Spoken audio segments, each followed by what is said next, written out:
As we get started with the Holy Gospel, I'm going to pass this basket around, and it has just a big old basket of rocks. I invite you, if you'd like to take one, to do that, and then pass the basket on. If you don't want to take one, that's fine too. This morning's Gospel is from the Gospel of John. And the Gospel of John tells us, and you can read along if you'd like, but I'm going to try to do it from heart.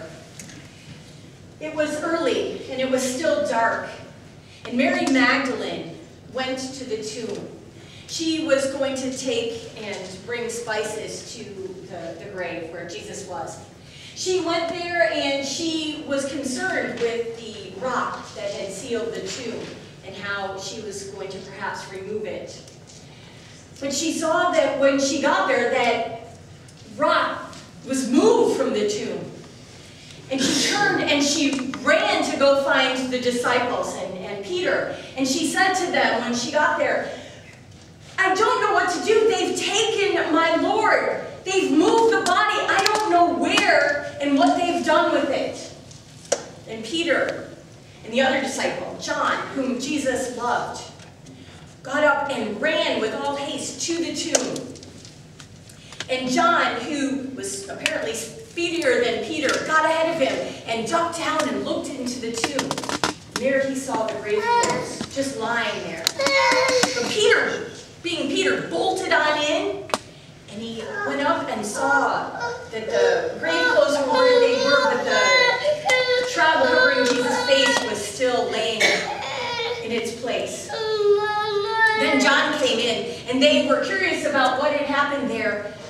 They didn't yet know about the resurrection.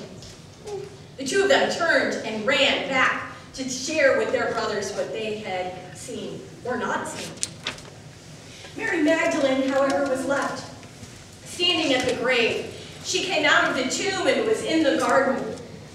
She kind of glanced back, and through her tears and her weeping, she saw two angels, one at the head and one at the foot of where Jesus had been lying.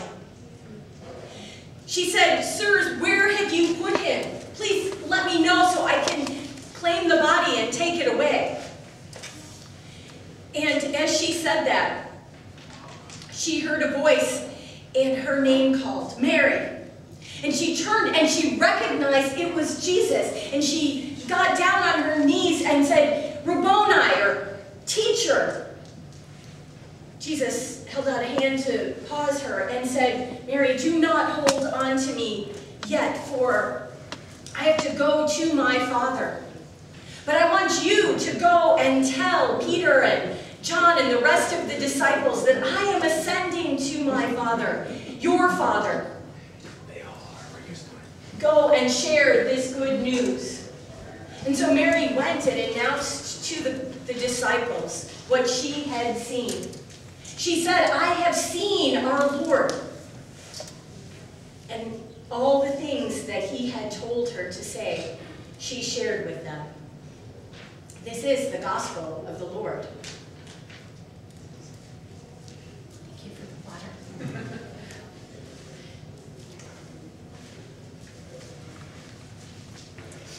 Rocks. I was struck by a couple things this year in thinking about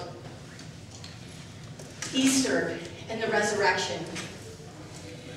And one of the first things that popped into my head was, does anybody remember that show from about 20 years ago, that odd sci-fi sitcom, Third Rock from the Sun?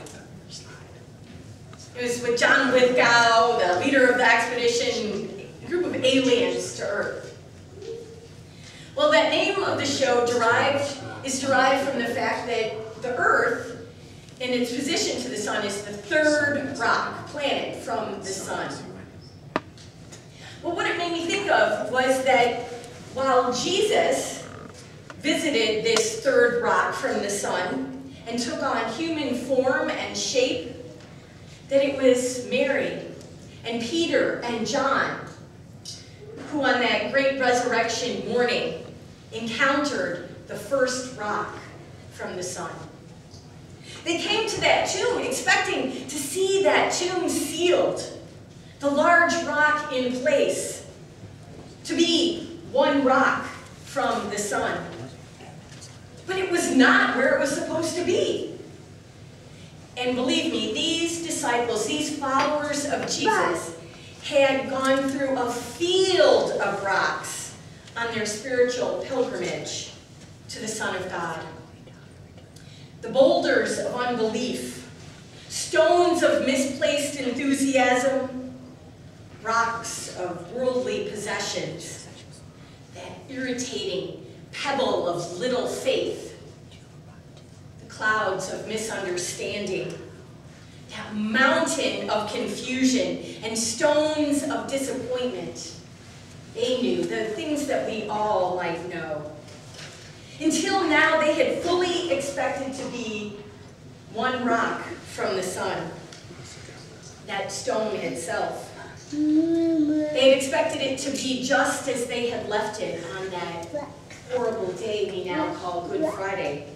But that rock was rolled aside so they could see that the tomb was empty. And it wasn't empty, and the rock was not removed by an earthquake or by angels or even by men.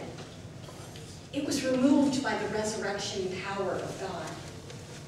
The power so that we would know we have the ability to live.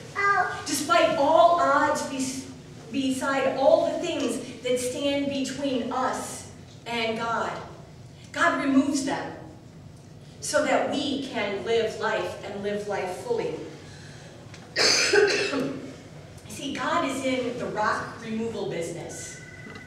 So I gave you a rock today so that as you hold on to it, maybe as you carry it through your week, through your year, wherever you go, you can consider all the things, the heavy things in your life, the things that seem to stand between you and a relationship with God, the things that weigh you down, the things that block out the sun, the things that make you feel perhaps you're not worthy, the things that get in the way from you to connect, and those things might be prejudice or your pride and prestige. They may be things like the fact that you feel unworthy or that you cannot be enough. But I promise you, with this resurrection power of God, God is removing those things. They are like flecks of sand to God. And today I invite you to give those to God. And you can do it in a way that you bring the rock back up and give it away as a symbol, or you can hang on to it and think of those things that you continually need to work through and let God have. Now you're in good company, because the Apostle Paul, he never felt that he had quite reached his goal.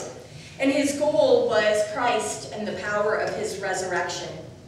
For Paul, it was his cultural pedigree and pride that stood in his way. That was his first rock from the sun.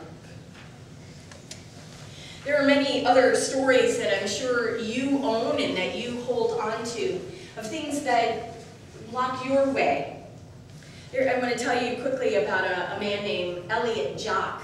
He was a Canadian psychoanalyst and a business consultant who coined the phrase midlife crisis.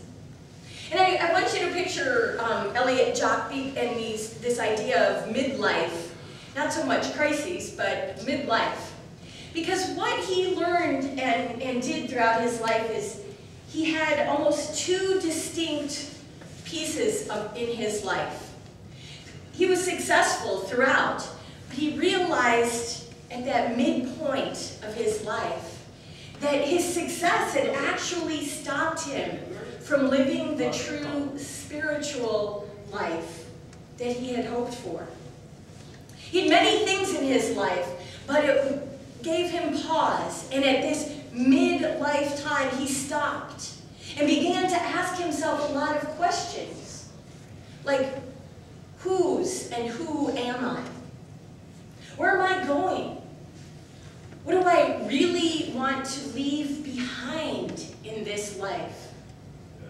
And so Jock Elliott maintains that the first part of his life was bound up with academic achievement and structures and success. But he knew that there was more for him to do. And in that asking questions, he learned that it was much more about significance, not success. I invite you to consider today then Easter Sunday as your, not midlife, but your new life. The time when you can begin again. Whatever is happening in your world, in your life, no matter how heavy it might be, whatever weighs you down, God has said no to death and defeat and darkness. And God says yes, hallelujah, yes, to life and light and hope for each one of us.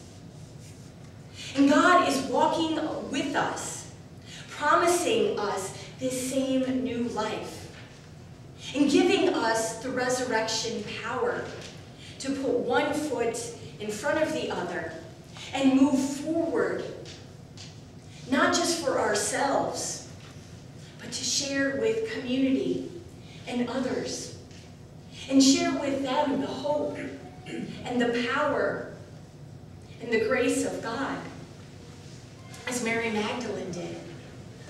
So today, I invite you to consider some things that a couple of years ago, some of you may remember the guy. His name was Peter Drucker. He was a business management consultant, and he was of the mind that everyone should have a spiritual statement, kind of something that encapsulates who you were at the moment. And so it made me think that maybe each of us have our own spiritual statement right now today, and that may be different next week or tomorrow, but I thought I'd run through some of them. Like Apostle Paul's, I'm pressing on. Or the Apostle Peter, his is, I'm following on as he follows Jesus. Or maybe you have one in an incredible crisis. I'm carrying on. Or perhaps in the midst of doubt and fear, you can put on, I'm believing on. Or in that sense and moment of indecision, and you can stand up proudly and say, I'm choosing on. Or despite of any failure in your life, you can say, I'm moving on. Or when you don't know who to turn to or where to go, you can look to God and say, I'm counting on.